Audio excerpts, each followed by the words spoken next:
தமிழ் ஜனம் தொலைக்காட்சி நேயர்களுக்கு வணக்கம். தமிழக அரசியலில் இன்னைக்கு இப்போ பேசும் பொருளாக இருக்கக்கூடியது விடுதலை சிறுத்தை கட்சி நடத்தும் மது ஒழிப்பு மற்றும் போதை ஒழிப்பு மகளிர் மாநாடு. இந்த மாநாட்டுக்கு வரக்கூடிய அந்த கட்சி தொண்டர்களிடம் கட்சியினுடைய எதிர்காலம் என்னவாக இருக்கும், அவர்களுடைய ஆசை என்ன, எண்ணம் என்ன, எதிர்பார்ப்பு என்ன அப்படிங்கிறத நம்ம கேட்டு தெரிஞ்சுப்போம். வாங்க நிகழ்ச்சிக்குள்ள போகலாம். மாநாட்டுக்கு 10 லட்சம் பேர் வருவாங்க. 10 லட்சம் பேரா? எத்தனை பேருக்கு சேர் போட்டிருப்பாங்க? 12 லட்சம் போட்டிருப்பாங்களா? 12 லட்சத்துக்கு சேர். சரிங்க. இப்போ அண்ணன் தான் தமிழ்நாட்டுக்கு அடுத்து முதலமைச்சர் ஆகணும் அப்படிங்கிற கண்டிப்பா வருவா. திருமாவளவன் கண்டிப்பா வருவா. கூட்டணியில இருந்து எப்படி வருவாரு? கூட்டணி தனி கட்சி ஆரம்பிப்போம். தனியா கட்சி தானே இருக்கு. அதுதான் அது ஆரம்பிச்சு முதலமைச்சர் ஆவார். அவர் கண்டிப்பா ஆவார். எங்களுக்கு அந்த முதலமைச்சரா பார்க்கணும்னு ஆசை இருக்கிறதுனால தான் நாங்கள் இவ்வளவு தூரம் வந்திருக்கோம். மதிப்பு மிகுந்த எழுச்சி தமிழர் அனைத்து மக்களுக்காக போராடி கொண்டிருக்கிறார். மக்கள் மாற்றம் அடையும் போது நிச்சயமாக எழுச்சி தமிழர் முதலமைச்சராக ஆவார். அதற்கான காலச்சூழல் நடந்து கொண்டே இருக்கிறது. எங்களுக்கு துணை முதல்வர்களாம் ஒரு இலக்கு கிடையாது. அவங்க கட்சியில் ஊடகம் இதை பெருசாக்கி இருக்கக்கூடிய சிலருடைய ஆசையை நிறைவேற்றுகிற தலைவருக்கோ எங்களுக்கோ தொண்டர்களுக்கோ இந்த ஆசையெல்லாம் கிடையாது. எங்களுக்கு ஒரே இலக்கு ஆட்சி அதிகாரம். அது நாங்கள் இந்தியாவினுடைய பிரதமராகிறது கூட எங்களுக்கு வாய்ப்பு வரும். அந்த காலங்கனியே தமிழக முதல்வராகவும் எங்கள் தலைவர் வருவார், இந்தியாவினுடைய தலைவராகவும் எங்கள் தலைவர் வருவார். அந்த நம்பிக்கையோடு நாங்கள் இருக்கிறோம். 2026 விடுதலை சிறுத்தைகளுடைய எழுச்சி தமிழன் தலைமையில் முதலமைச்சர் ஆவார்.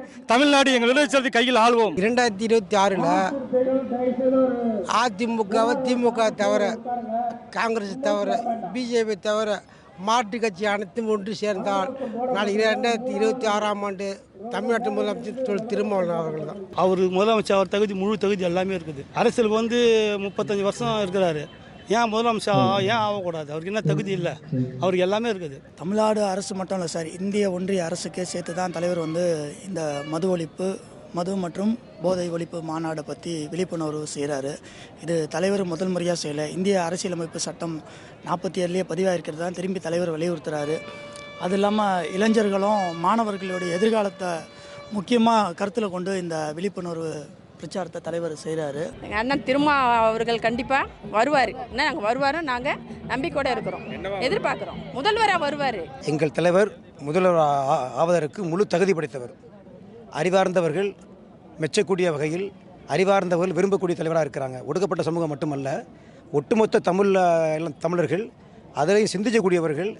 இந்த தமிழ் மண் சிறப்பாக இருக்க வேண்டும், நல்ல நிர்வாகம் வரணும்னு விரும்பக்கூடியவங்க அனைவரும் விரும்பக்கூடிய ஒற்றை தலைவர் எழுச்சி தமிழர் அவர்கள் திருமாவளவன் மாதிரி ஆளுக்கு முதலமைச்சராக வரணும், வந்த நாட்டுக்கு நல்லது நடக்குன்ட்டு அது காலத்தின் கட்டாயம். கண்டிப்பாக வரும். நாங்கள் அதை ஆமதிக்கிறோம். நாங்கள் அதை வரக்கூடிய சட்டமன்ற தேர்தலில் கூட எதிர்பார்க்குறோம். 2026 கூட எதிர்பார்க்குறோம். வர போகிற 2026 சட்டமன்ற தேர்தலில் பிசிக்கு கூட்டணி இல்லாமல் எந்த கட்சியும் ஆட்சி அமைக்க முடியாத ஒரு நிலை வரும். அப்படி வரும்போது கண்டிப்பாக தமிழ்நாட்டோட ஒட்டுமொத்த மக்களினோட விருப்பத்தின்படி திருமாவளவன் அவர்கள் தமிழ்நாட்டோட துணை முதலமைச்சராக கண்டிப்பாக வருவாங்க. கண்டிப்பாக எங்கள் தலைவர் எழுச்சி தமிழர் அவர்கள் முதலமைச்சராக வர்றதுக்கு அடுத்த எலெக்ஷனில் கூட வர்றதுக்கு சான்ஸ் உண்டு. இருந்தாலும் முதலமைச்சர் ஆகிறதுக்கான வாய்ப்பு கொஞ்ச நாளில் இருக்குது. ஆதோ அர்ஜுன் பேசுனதை பற்றி தப்பு இல்லை. எங்கள் தலைவர் அப்போ இருந்த அந்த முழக்கம் 1999 ஆட்சியில் அதிகாரத்திலையும் பங்கு வேணும்னு எங்கள் தலைவர் சொல்லியிருக்காரு. 2026 அன்று எழுச்சி தமிழர்கள் முதல்வர் ஆவார் என்று நாங்கள் கனவோடு இருக்கிறோம். எமது தலைவர் எழுச்சி தமிழர் அவர்கள் கண்டிப்பாக முதல்வர் ஆவார்கள். இது மக்கள் தீர்மானிப்பார்கள். இப்போ 26 வருது. இதில் சட்டமன்றத்துக்குள்ளே பலமருந்திய ஒரு கட்சியாக விடுதலை சிறுத்தை இருக்கும். 32 கண்டிப்பாக எழுச்சி தமிழர் திருமாவளவன் அவர்கள் முதல்வர் ஆவார். மது ஒழிக்கிறதுக்காக எதிர்பார்க்கிறோம் சார். மது ஒழிக்கணும். கண்டிப்பா வாய்ப்பு இருக்கு சார். அடுத்த முதல்வர் திருமாவளவன் தான் சார். ஆட்சியிலும் வேணும், பங்கு வேணும் சார். கண்டிப்பா வேணும்.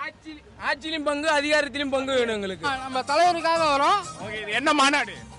என்ன மாநாடு? மகளிர் மாநாடு. ஆமா, இல்ல அப்படிலாம் இல்ல, நீங்க எப்படி சொல்லலாம்? அப்படிலாம் இல்ல, கண்ணு தூக்கம் இல்ல. தமிழ் ஜனம் தொலைக்காட்சி நேயர்களுக்கு வணக்கம். காணொலி பார்த்துருப்பீங்க. இந்த காணொலி மூலமாக நீங்கள் புரிஞ்சுக்கிட்ட விஷயம், நாங்கள் புரிஞ்சுக்கிட்ட விஷயம் என்ன அப்படின்னு சொன்னால், தமிழகத்தில் அடுத்த முதலமைச்சர் திருமாவளவன் தான் அப்படிங்கிறத ரொம்ப மிக ஆழமாக விடுதலை சிறுத்தை கட்சி தொண்டர்கள் மனசில் பதிஞ்சிருக்கு. அதே மாதிரி 2026 தேர்தலுக்கு அப்புறம் ஒருவேளை திமுக கூட்டணி மீண்டும் ஆட்சிக்கு வந்தால், அதுவும் விடுதலை சிறுத்தைகள் கட்சி அந்த கூட்டணியில் இடம்பெற்றால் அவர்களுக்கு அமைச்சரவையில் பங்கும், திருமாவளவன் அவர்களுக்கு துணை முதலமைச்சர் பதவியும் கட்டாயமாக கொடுக்க வேணும் அப்படிங்கிற ஒரு எதிர்பார்ப்பு விசிக தொண்டர்கள் மனசில் மிக ஆழமாக பதிஞ்சிருக்கு. அதே மாதிரி இது ஒரு மகளிர் மாநாடு அப்படிங்கிறதுனால மகளிர் எண்ணிக்கை மிக அதிகமாக இந்த மாநாட்டுக்கு வரக்கூடிய காட்சியும் நம்ம பார்த்தோம். தமிழ்நாட்டில் பணம் கொடுக்காம ஒரு மாநாட்டுக்கு கூட்டத்தை வர வைக்கக்கூடிய கெப்பாசிட்டி 2 கட்சிகளுக்கு தான் இருக்குது அப்படிங்கிற புரிதலும் எனக்கு வந்திருக்கு. ஒன்று பாஜக, இன்னொன்று விசிக. அதில் மாற்று கருத்தே கிடையாது. மது ஒழிப்பு, போதை ஒழிப்பு இந்த மாநாட்டினுடைய ஒரு முக்கிய அம்சமாக இருந்தாலும் அங்கங்கு தொண்டர்கள் சிகரெட் அடிப்பதும் மது அறிந்துவிட்டு இந்த மாநாட்டுக்கு வந்ததையும் எங்களால் உணர முடிஞ்சது. குறிப்பாக வாகனங்களுக்குள்ளே போய் அவங்கள பேட்டி எடுக்கும்போது அந்த வாசம் அது எங்கள் மூக்கை தொலைக்கிற அளவுக்கு இருந்தது. காணொலிகளில் அவங்களுடைய வார்த்தை தடுமாற்றம் நீங்கள் பார்த்தீங்கன்னா அவங்களால் அதை உணர முடியும். மது ஒழிப்பு அப்படிங்கிற அந்த ஒரு கோரிக்கை எவ்வளோ மாநாடு நடத்தினாலும் மாறுமா அப்படிங்கிறது மீண்டும் ஒரு கேள்விக்குறியாகவே இருக்குது. மீண்டும் ஒரு நிகழ்ச்சியில் சந்திப்போம். நன்றி, வணக்கம்.